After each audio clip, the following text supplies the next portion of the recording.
আসসালামু আলাইকুম ওয়া রাহমাতুল্লাহি ওয়া বারাকাতুহু। আজকের এই ভিডিওতে আলোচনা করব কুরবানির মাংস কতদিন খাওয়া যাবে, ফ্রিজে রাখা যাবে কিনা, শুকানো যাবে কিনা, এগুলো করলে কুরবানি হবে কিনা।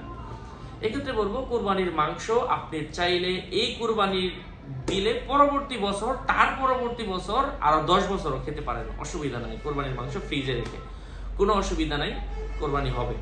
কুরবানির মাংস রোদে শুকিয়েও খাওয়া যাবে। কুরবানির মাংস অনেকে বলেন একটা সময় ছিল যে 3 দিনের বেশি 7 দিনের বেশি রাখতে হয় না ফ্রিজে। এটা বিভিন্ন এলাকার রসম নিয়ম। তবে আপনি অনেক দিনও চাইলে 6 মাস 7 মাস বছরও আপনি কোরবানির মাংস রেখে খেতে পারেন। আসলে কোরবানি তো আসলে মানুষের জন্য, এটা আপনি রাখবেনই বা কেন, এটা দান করে দিবেন।